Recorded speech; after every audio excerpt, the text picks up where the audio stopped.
Hello guys, welcome to KP talks. இன்னைக்கு நம்ம பார்க்க போறோம்னா மை பியூட்டியோட லாஸ்ட் பார்ட் தான் பார்க்க போறோம். இந்த வீடியோ பிடிச்சா மறக்காம லைக் பண்ணுங்க, ஷேர் பண்ணுங்க, அது மாதிரி சேனல் சப்ஸ்கிரைப் பண்ணுங்க. வாங்க வீடியோக்குள்ள போகலாம். படோட ஸ்டார்டிங் சீனே பார்த்தீங்கன்னா மாமியார் ஹீரோயின் கிட்ட வந்து டிவோர்ஸ் பேப்பரை நீட்டி இந்தா சைன் பண்ணு அப்படின்னு சொல்றா. ஹீரோயின் வந்து சைன் பண்ண மாட்டேன், ஹீரோ இங்க இல்ல, வந்தா நான் சைன் பண்றேன் அப்படின்னு சொல்றா. உனக்கு எவ்வளோ தைரியம், இரு நான் என்ன பண்றேன்னு பாரு அப்படின்னு சொல்லிட்டு அந்த வேலைக்காரியை கூப்பிட்டு ஹீரோனை வந்து கொடுமைப்படுத்த சொல்றா. அவ எப்படி கொடுமைப்படுத்துறானா, ஹீரோயின் கையில ஊசியெல்லாம் குத்தி ரத்தம்லாம் வந்திருக்க, சைன் பண்ணு சைன் பண்ணு கத்திட்டு இருக்கா. ஹீரோயின் சைன் பண்ணாம மறுத்துட்டே இருக்கும்போது அப்பதான் ஹீரோ வரான். என்னம்மா பண்ணிட்டு இருக்கீங்க அப்படின்னு மாமியார் கையில கேட்கும்போது, என்னப்பா அவ சைன் பண்ண மாட்றா, அதனால நான் சைன் பண்ணலான்னு பார்த்துட்டு இருக்கேன் அப்படின்னு சொல்லும்போது, ஏமா உங்களுக்கு கஷ்டம், நானே பாத்துக்கிறேம்மா அப்படின்னு சொல்றான். சரிப்பான்னு சொல்லிட்டு அவங்களும் போயிடுறாங்க. எல்லாரும் போனதுக்கு அப்புறம் டிவோர்ஸ் பேப்பரை கிழிச்சு போலான்னு பார்க்கும்போது ஹீரோயின் வந்து தடுக்கிறா. வேண்டாம், நீங்க ஏற்கனவே சைன் பண்ணிட்டீங்க, இதை கிழிக்க வேண்டாம் அப்படின்னு சொல்றா. அடுத்த சீன்ல ஹீரோயின் குடும்பப்படுத்த சர்வெண்ட்டை கூப்பிட்டு வந்து ஹீரோனை எப்படி வந்து அவங்க குடும்பப்படுத்தினாங்களோ அதே மாதிரி அவங்க ஊசியால குத்தி குடும்பப்படுத்துறான்.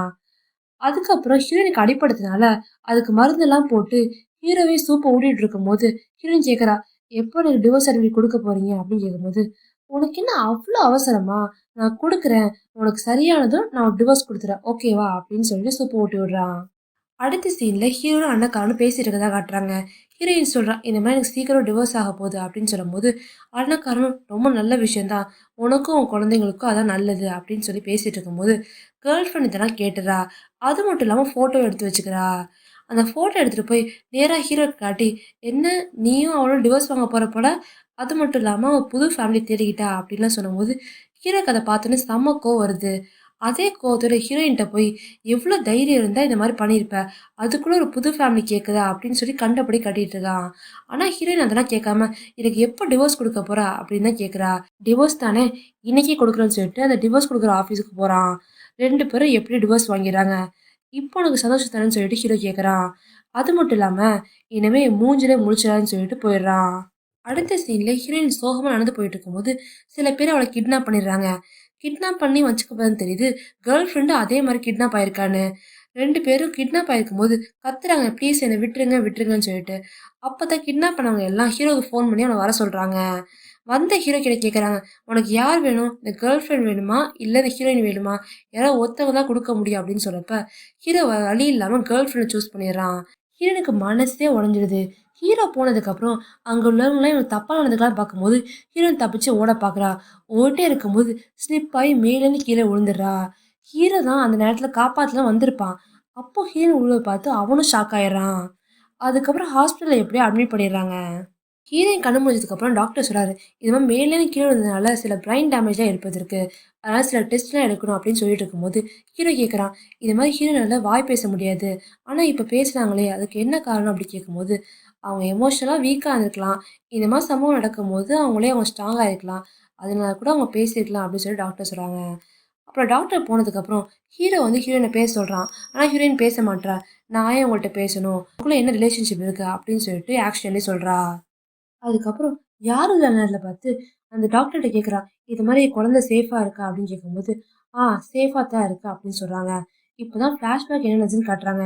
ஹீரோயின் சீரியஸாக அட்மிட்டாக இருக்கும்போது டாக்டர் சொல்கிறாங்க, இது மாதிரி மிஸ்கேரேஜ் இருக்க வாய்ப்பு இருக்குது, குழந்தை ஆபத்தில் இருக்குது அப்படின்னு சொல்லும்போது ஹீரோயின் சொல்கிறா, ப்ளீஸ் என் குழந்தைய காப்பாற்றுங்க, எனக்கு குழந்தை தான் முக்கியம் அப்படின்னு சொல்லும்போது, சரி ஓகே நாங்கள் காப்பாற்றுறோம் அப்படின்னு சொல்கிறான். அதுக்கப்புறம் இந்த ப்ரெக்னென்சியை பற்றி என் ஹஸ்பண்டுக்கு தெரிய வேணாம் அப்படின்னு சொல்கிறா. டாக்டர்ஸும் சரின்னு சொல்கிறாங்க. அதனால தான் ஃப்ளாஷ்பேக் முடிஞ்சு ப்ரெசென்ட்ல வந்து குழந்தை நல்லா இருக்குன்னு டாக்டர் சொல்றாரு. இந்த பக்கம் பார்த்தீங்கன்னா மாமியார் என்ன பண்றான்னா, ரிப்போர்ட்டர்ஸ் எல்லாம் கூப்பிட்டு இந்த மாதிரி ஹீரோக்கும் கேர்ள் ஃப்ரெண்டு கல்யாணம் ஆக போகுது, ஏற்கனவே ஹீரோயின் டிவோர்ஸ் பண்ணிட்டாங்க அப்படிலாம் சொல்லிட்டு பேசிட்டு இருக்கா. இதெல்லாம் அசிஸ்டன்ட் மூலமா ஹீரோக்கு எப்படியே தெரிய வருது. அந்த மாதிரி நேரத்துல கடுப்பா இருக்கும்போது அப்பதான் மாமியார் கேக்குறாங்க, என்னப்பா சந்தோஷமா இருக்க போல அப்படின்னு கேட்கும்போது, என்னம்மா நீங்க இந்த மாதிரி பண்ணிருக்கீங்க கேட்கும்போது, எல்லாம் நல்லதுதான்ப்பா, அந்த ஊமை பொண்ணு வாழ்க்கையை இருக்கிறது ரொம்ப கஷ்டம்தான், எப்படியோ டிவோர்ஸ் பண்ணிட்டேன், அடுத்து கேர்ள் ஃப்ரெண்ட் கல்யாணம் தானே அப்படின்னு பேசிட்டு இருக்கும்போது, அப்போ கேர்ள் ஃப்ரெண்டே எனக்கு கல்யாணம் பண்ணிக்க சொல்லி ஃபோர்ஸ் பண்றீங்க தானே அப்படின்னு சொல்லி ஹீரோ கேட்குறான். ஃபோர்ஸ் தான் பண்ணலப்பா, அதான் உனக்கு நல்லது அப்படின்னு சொல்லி பேசிட்டு இருக்கும்போது, சரிம்மா எனக்கு வேலை இருக்கு நீங்க கிளம்புங்க அப்படின்னு சொல்லி மூஞ்சி அடிச்ச மாதிரி சொல்லிடுறான். அடுத்த சீன்ல ஹீரோ ஹீரோயினை பார்க்க வரான். ப்ளீஸ் என்கிட்ட ஏதாவது பேசு அப்படின்னு சொல்லிட்டு ஹீரோ சொல்லும்போது ஹீரோயின் எதுவுமே பேச மாட்றா. அதனால அவன் வீட்டுக்கு கூட்டிட்டு போயிடுறான். அடுத்த சீன் தான் காட்டுறாங்க. ஹீரோனுக்கு எல்லாமே கொஞ்சம் கொஞ்சமா மறந்து போற மாரி இருக்கு. அதனால டைரியில எழுதி வச்சுக்கிறா. இது மாரி ஹீரோவுக்கும் எனக்கும் டிவோர்ஸ் ஆயிடுச்சு. அது மட்டும் இல்லாம நான் பிரெக்னன்ட்டா இருக்கேன் அப்படின்னு சொல்லி எல்லாத்தையும் டைரி எழுதி வச்சதான் காட்டுறாங்க. திடீர்னு பார்த்தீங்கன்னா, ஹீரோயின் வந்து ரோட்ல இருக்கா. அவளுக்கே என்னன்னே புரியல. அவ கொஞ்சம் கொஞ்சமா எல்லாத்தையும் மறக்கிற மாரி காட்டுறாங்க. அங்க வந்து அசிஸ்டன்ட் வந்து, "என்ன மேடம் இங்க நிக்கிறீங்கன்னு?" கேட்கும்போது, "தெரியல நான் எப்படி வந்தேன்னே தெரியல. எனக்கு எல்லாமே மறந்து போச்சு. ப்ளீஸ் என்ன பழைய வீட்டுக்கு கூட்டிட்டு போறீங்களா?" அப்படின்னு சொல்றா. சரி ஓகேன்னு சொல்லிட்டு அசிஸ்டன்ட் கூட்டிட்டு போறான். அப்பதான் டாக்டர் ஹீரோயின்ட்ட என்ன சொன்னாங்கன்னு காட்டுறாங்க. "உங்களுக்கு மெமரி சிஸ்டம் வந்து வீக்கா இருக்கு. நீங்க மேலேருந்து கீழ விழுந்தனால உங்க பிரைன் டேமேஜ் ஆயிருக்கு. அதனால கொஞ்சம் கொஞ்சமா நீங்க எல்லாத்தையும் மறந்துறீங்க" அப்படின்னு சொல்றாங்க. சரி ஓகே இதெல்லாம் ஹீரோட்ட சொல்றாங்கன்னு சொல்லி வச்சிருக்கா. அசிஸ்டன்ட் வந்து ஹீரோயின பழைய வீட்டுக்கு கூட்டிட்டு போகும்போது, அங்கோட கேர்ள் ஃப்ரெண்ட் சொல்றா, "என்ன நீ இங்கலாம் வரல? உனக்கும் ஹீரோவுக்கும் தான் டிவோர்ஸ் ஆயிடுச்சுல" அப்படின்னு சொல்லும்போது, "எனக்கும் ஹீரோவுக்கும் எங்க டிவோர்ஸ் ஆச்சு?" அப்படின்னு சொல்லிட்டு ஹீரோயின் கேட்குறா. ஹீரோயினுக்கு வந்து ஹீரோ டிவோர்ஸ் ஆனதே மறந்துட்டா. அதுக்கப்புறம் அங்க வந்து ஹீரோ, "ஒழுங்கா வெளிய போன்னு" சொல்லி தொரத்தி விட்டுறான். அடுத்த சீன்லயே ஹீரோயின் அண்ணக்காரனை மீட் பண்ணி, "எனக்கு ஒரு ஃபேவர் பண்ண முடியுமா?" அப்படின்னு கேட்குறான். "என்ன ஃபேவர் வேணும்?" அப்படின்னு கேட்கும்போது, "அதுக்கு முன்னாடி என் பிரச்சனைய சொல்லிடுறேன். இந்த மாரி எனக்கு கொஞ்சம் கொஞ்சமா மறந்து போகுது. என் மெமரி சிஸ்டம் வீக்கா இருக்குன்னு டாக்டர் சொன்னாங்க. ஸோ அதனால நீங்க என்ன கல்யாணம் பண்ணிக்கிறீங்களா? என்ன கல்யாணம் பண்ணி என் குழந்தைக்கு ஒரு ஐடென்டிட்டியா இருக்கீங்களா?" அப்படின்னு கேட்கும்போது, அவனும் ஓகேன்னு ஒத்துக்கிறான். ஏன்னா அண்ணக்காரனுக்கு வந்து ஹீரோயின் மேல ஒரு கண்ணு இருக்கு. சரி ஓகே நான் கல்யாணம் பண்ணிக்கிறேன் அப்படின்னு சொல்றான். அப்போ ஹீரோயின் சொல்றா, "நீங்க என்ன கல்யாணம் பண்ணிட்டீங்கன்னா லூ ஃபேமிலில என் ஷேர குடுத்துடுறேன். ஸோ அது உங்களுக்கு ஹெல்ப்ஃபுல்லா இருக்கு" அப்படின்னு சொல்லும்போது, அந்த ஷேர்லாம் தாண்டி உங்களுக்காக நான் ஒத்துக்கிறேன் அப்படின்னு சொல்லிட்டு அவனும் ஒத்துக்கிறான். அடுத்த சீன்ல ஹீரோவுக்கும் கேர்ள் ஃப்ரெண்டுக்கும் கல்யாணமா இருக்கும். மாமியாரோட வலுக்கட்டாயத்தினால ஹீரோவும் வழி இல்லாம ஒத்துருப்பான். அதுக்கப்புறம் ஹீரோயின் வந்து வெளில வந்து பார்க்கும்போது, ஹீரோ மானிட்டர்ல தெரியவா. அத பார்த்து இவங்க யாரு அப்படின்னு சொல்லிட்டு ஹீரோயின் வந்து அண்ணக்கார்ட்ட கேட்கும்போது, அவங்க யாருன்னு உனக்கு தெரியலையா? ஆமா எனக்கு எதுவுமே ஞாபகம் இல்ல அப்படின்னு சொல்றா. ஹீரோயினுக்கு வந்து ஹீரோ யாருன்னு ஞாபகம் இல்ல. அடுத்த சீன்ல எங்க கல்யாணத்துக்குள்ள நடக்கிறத தான் காட்டுறாங்க. கேர்ள் ஃப்ரெண்டு ஹீரோ சும்மா சந்தோஷமா மேடையில நிக்கும்போது, அப்பதான் ப்ரொஜெக்டர்ல ஒரு படம் ப்ளே ஆகுது. இந்த சர்வெண்ட்ட கொடுமைப்படுத்துக்கு அப்புறம், அதுக்கப்புறம் சர்வெண்ட் என்ன பேசுறாங்கன்னு காட்டுறாங்க. அப்பதான் சர்வெண்ட் வந்து உண்மைய உடைக்கிறா. இந்த மாரி நீங்க வந்து உண்மையான வாரிசு கிடையாது. ப்ளூ வாரிசு நீங்க கிடையாது ஹீரோ அப்படின்னு சொல்லிட்டு ஹீரோவ பார்த்து சொல்றா. என்ன சொல்றீங்க? அப்படின்னு சொல்லி கேட்கும்போது, ஆமா. ப்ளூ ஃபேமிலிக்கு ஒரு ஆண் வாரிசு வேணும்னு தேவைப்பட்டாங்க. அதனால தான் வேற குழந்தைய இங்க மாத்தி வச்சோம். நீங்க இந்த வீட்டு வாரிசு கிடையாதுன்னு சொல்லிட்டு உண்மைய உடைக்கிறா. இதெல்லாம் பார்த்த மாமியார்காரி வந்து, இதெல்லாம் பொய்யி. அதெல்லாம் அவ சும்மா சொல்றா அப்படின்னு சொல்லி மழுப்பும்போது, "ம்மா எனக்கு எல்லாமே தெரிஞ்சு போச்சு. நான் உங்க பையன் கிடையாது. அது மட்டும் இல்லாம உங்களுக்கு ஒரு பொண்ணு தான் பொறந்தா. அந்த பொண்ணு தான் இந்த கேர்ள் ஃப்ரெண்டுன்னு" சொல்லிட்டு உண்மைய உடைக்கிறான். ஹீரோயின தேடிட்டு வந்து ஹீரோ வரும்போது, ஹீரோயின் வீட்ல இல்ல. ஹீரோயின் எங்க எங்கன்னு சொல்லிட்டு ஹீரோ தேடிட்டு இருக்கான். இந்த பக்கம் பார்த்தீங்கன்னா, ஹீரோயின் வந்து அண்ணக்காரன் வீட்ல தான் இருக்கா. டைரிய படிச்சு பார்க்கும்போது, லீ ஜிங்ஷின்னு சொல்லிட்டு ஹீரோ பேர் போட்டிருக்கு. லீ ஜிங்ஷி யாரு? அப்படின்னு சொல்லிட்டு அவ யோசிச்சு பார்க்குறா. அப்ப சில கிளிப்பிங்ஸ்லாம் அவளுக்கு தோணுது. அதுக்கப்புறம் அண்ணக்கார அப்பாயின்மெண்ட்டுக்காக ஹீரோயின கூட்டிட்டு வந்திருக்கும்போது, டாக்டர் சொல்றாங்க, "எல்லாம் ஃபைனா தான் இருக்கு. குடுத்த மெடிசன எடுத்துக்க" அப்படின்னு சொல்லி சொல்றாங்க. அதுக்கப்புறம் 2 பேரும் பேசிக்கிட்டே வெளிய வரும்போது, அங்க வந்த ஹீரோ, "வா போலாம்னு" சொல்லிட்டு ஹீரோயின கூப்பிடுறான். அதுக்கு ஹீரோயின் வந்து வரமாட்றா. அப்ப அண்ணக்காரன் சொல்றான், "இந்த பாருங்க, உங்களுக்கும் ஹீரோயினுக்கும் டிவோர்ஸ் ஆயிடுச்சு. நானும் ஹீரோயினும் இப்ப கல்யாணம் பண்ணிக்க போறோம். அது மட்டும் இல்லாம அவ பிரெக்னன்ட்டா இருக்கா. என் குழந்தைக்கு பிரெக்னன்ட்டா இருக்கா" அப்படின்னு சொல்றான். அத கேட்டு ஹீரோ ஷாக் ஆயிடுறான். "எப்படி உன் குழந்தைக்கு அவ பிரெக்னன்ட்டா இருக்க முடியும்? இதெல்லாம் வாய்ப்பே இல்ல" அப்படின்னு சொல்லும்போது, "அப்படிதான் இருக்கா" அப்படின்னு சொல்லிட்டு 2 பேரும் போயிடுறாங்க. ஹீரோவுக்கு மனசே உடைஞ்சிருது. ஹீரோ கோவமா வீட்ல உட்காந்துருக்கும்போது, அங்க அசிஸ்டன்ட் வந்து ஒரு இன்ஃபர்மேஷன் சொல்றான். இந்த மாரி நம்ம மேடம் வந்து உங்க ஷேர்ஸ்லாம் வந்து அங்க வித்துட்டாங்க. அந்த அண்ணன்காரன்ட்ட குடுத்துட்டாங்க. ஸோ, அதனால அண்ணன்காரன் கடன்லேருந்து தப்பிச்சுட்டான். இப்போ அவங்க நல்லா இருக்காங்க அப்படின்னு சொல்லும்போது, ஹீரோவுக்கு இன்னும் கோவம் வருது. அடுத்த சீன்லயே அண்ணன்காரனும் ஹீரோயின் வந்து பத்திரிக்கை வைக்கிறதுக்கு வீட்டுக்கு வராங்க. அப்ப சொல்றான், "என்ன இங்க தான் வந்திருக்கீங்க?" அப்படின்னு கேட்கும்போது, "நாங்க 2 பேரும் கல்யாணம் பண்ணிக்க போறோம். அத பத்திரிக்கை வைக்க தான் உங்களுக்கு வந்திருக்கோம்" அப்படின்னு சொல்லும்போது, "ஓ! அப்படியான்னு" சொல்லிட்டு செம கோவமா வரான். அப்போ ஹீரோயின் சொல்றா, "பிரதர் நீங்க கண்டிப்பா இந்த கல்யாணத்துக்கு வரணும்" அப்படின்னு சொல்லும்போது, "என்னது பிரதரா?" பிரதர்ன்னு சொல்லிட்டு ஹீரோயின் சின்ன வயசுலேருந்து ஹீரோவ கூப்பிடுவான். அதனால தான் ஹீரோவுக்கு ரொம்பவே டச்சிங்கா இருக்கு. சரி கண்டிப்பா வரேன் அப்படின்னு சொல்லிட்டு ஹீரோவும் சொல்றான். 2 பேரும் போனதுக்கப்புறம் ஹீரோயின் ஆக்டிவிட்டி சரியாதனால அசிஸ்டன்ட் கார்ட்ட சொல்லி, "இந்த மாரி ஹீரோயினுக்கு ஏதோ தப்பா இருக்கு. நீ என்னன்னு இன்வெஸ்டிகேட் பண்ணுன்னு" சொல்லிட்டு அசிஸ்டன்ட்ட சொல்றான். அசிஸ்டன்ட் இன்வெஸ்டிகேட் பார்த்த வரைக்கும் அவன் டாக்டர கூட்டு வரான். அந்த டாக்டர் சொல்றாரு, "நான் தான் ஹீரோயின பார்த்த டாக்டரு. ஹீரோயினுக்கு வந்து மெமரி ப்ராப்ளம் இருக்கு.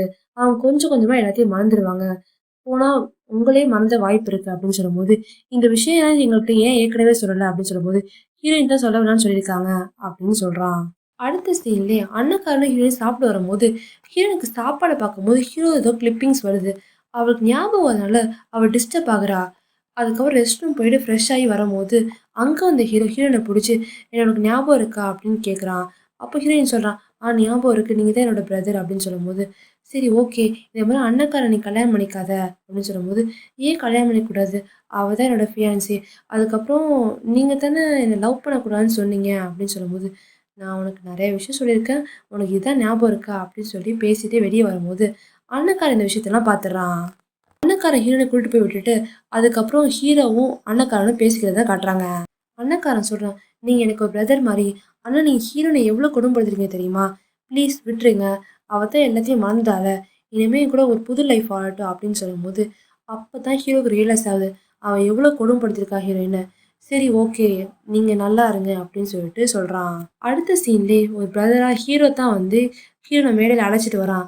அதுக்கப்புறம் அண்ணக்கார கையில ஒப்படைச்சிட்டு அவளை நீ கண்களாகவும் பார்த்துக்கோ அப்படின்னு சொல்லி சொல்றான். அதுக்கப்புறம் 2 பேரும் ரிங்ஸ் மாத்திட்டு இருக்கும்போது ஹீரோவால அங்க நின்று பார்க்க கூட முடியல. ரொம்ப கஷ்டத்துல கீழே வந்து குடிச்சிட்டு இருக்கான். கொஞ்ச நாள் போகுது. ஹீரோயின் எப்பவுமே ஹீரோ பத்தியே அண்ணக்காரன்ட்ட கேட்டுருக்கா. இதனால அண்ணக்காரனுக்கு செம கடுப்பாவுது. அதுக்கப்புறம் எப்படியோ சமாளிச்சு ஹீரோயின வந்து சாப்பிட வச்சிடுறான். அடுத்த சீன்ல எதார்த்தமா அந்த டைரிய பார்க்குறா. டைரிய பார்த்தோன்னே ஹீரோ பத்தி சில கிளிப்பிங்ஸ்லாம் கொஞ்சம் ஞாபகம் வருது. அதனால டிஸ்டர்ப் ஆகி அவ அழுதுட்டு இருக்கா. அடுத்த சீன்ல அண்ணக்காரனும் ஹீரோயும் வழியில நடந்து வந்துட்டு இருக்கும்போது ரோட்ல வந்து தெரிஞ்சவன அண்ணக்காரன் பார்க்குறான். "இந்தா பேசிட்டு வந்துடுறேன், கொஞ்ச நேரம் இங்கே உட்காரு" அப்படின்னு சொல்லும்போது ஹீரோயின் பாட்டுக்கு உட்காராம வேற எங்கேயோ போயிடுறா. எங்கே போறான்னு பார்த்தீங்கன்னா ஹீரோவை தேடி அவன் வீட்டுக்கு போய் போயிருக்கா. இந்த மாதிரி நீங்கள் தான் என் அண்ணன், நான் அவங்க கூட தான் இருப்பேன் அப்படின்னு சொல்லிட்டு இங்கே வந்துட்டு இருக்கும்போது ஹீரோ சொல்கிறான், அந்த மாதிரி அண்ணக்காரன் தான் உன் ஹஸ்பண்டு, நீ அங்கேயே போ, உன் வீட்டுக்கே போன்னு சொல்லிட்டு துரத்தி விட்டுறான். ஹீரோயின் வீட்டுக்கே போகாம ரோட்லயே உட்காந்துக்கிறத பார்த்துட்டு ஹீரோ வந்து பரிதாபப்பட்டு திரும்பி வீட்டுக்கு கூட்டிட்டு வந்துடுறான். அதுக்கப்புறம் 2 பேரும் ஜாலியா பேசிட்டு இருக்கும்போது அங்க வந்த அண்ணக்காரன் அதை பார்த்து ஷாக் ஆகுறான். சரி வான்னு சொல்லிட்டு ஹீரோனை கூப்பிடும்போது ஹீரோயின் வரமாட்டா. ஹீரோ கையை பிடிச்சிட்டு நான் இங்கே தான் இருப்பேன் அப்படின்னு சொல்லி இது பண்ணிட்டு இருக்கும்போது அப்போ வந்து ஹீரோவும் அண்ணக்காரனும் பேசிக்கிறத காட்டுறாங்க. அண்ணக்காரன் சொல்கிறான், என்ன பண்ணியிருக்க அப்படின்னு கேட்கும்போது நான் எதுவும் பண்ணல, அவங்கள வந்து போதான் சொன்னேன், ஆனால் அவள் தான் இங்கே இருக்கான்னு சொல்லிட்டு ஹீரோ சொல்கிறான். சரி ஓகே, அவளுக்கு இங்கே இருக்க தான் விருப்பம்னா அவள் இங்கே இருக்கட்டும், நீயே அவளை பார்த்துக்கோ அப்படின்னு சொல்லிட்டு அண்ணக்காரன் சொல்கிறான். அது மட்டும் இல்லாமல் இவ்வளோ ஞாபகம் மறதியானாலும் ஒன்று தான் நினச்சிட்ருக்கா, நாங்கள் இன்னும் மேரேஜ் சர்டிஃபிகேட் வாங்கலை, அவள் கல்யாணம் பண்ணதுக்கு காரணம் அவளுக்கு ஒரு ஐடென்டிட்டியும் குழந்தைக்கு ஒரு ஐடென்டிட்டி இருக்கிறதுக்காக தான், ஆக்சுவலி அந்த குழந்தை உன்னோட தான் அப்படின்னு சொல்லிட்டு அண்ணக்காரன் சொல்லும்போது ஹீரோக்கு ஷாக்கிங்காக இருக்குது. அதுக்கப்புறம் அண்ணக்காரன் சரி நான் கிளம்புறேன்னு சொல்லிட்டு அவன் பாட்டுக்கு போயிடுறான். ஹீரோ சந்தோஷத்தில் ஹீரோயினை கண்டுபிடிச்சி சாரி நான் தெரியாமல் தப்பு பண்ணிட்டேன், இனிமேல் எந்த தப்பு பண்ண மாட்டேன்னு சொல்லிட்டு ஹீரோயினை பதில் சொல்கிறான். அதுக்கப்புறம் எண்டிங்ஸ் என்ன காட்டுறாங்க, ஹீரோவும் ஹீரோயினும் வெட்டிங் ட்ரெஸ்ல இருக்காங்க. அப்போ ஹீரோ சொல்கிறான், இனிமேல் உன்னை பத்திரமா நான் பார்த்துருப்பேன், நமக்குள்ளே எந்த பிரச்சனையும் வராது, அதுக்கப்புறம் நம்ம குழந்தையோட நம்ம சந்தோஷமா இருக்கலாம் அப்படின்னு சொல்லி 2 பேரும் கட்டி பிடிக்கிறாங்க. அதோட இந்த ட்ராமா ரொம்ப ஹாப்பி எண்டிங்கோட முடியுது.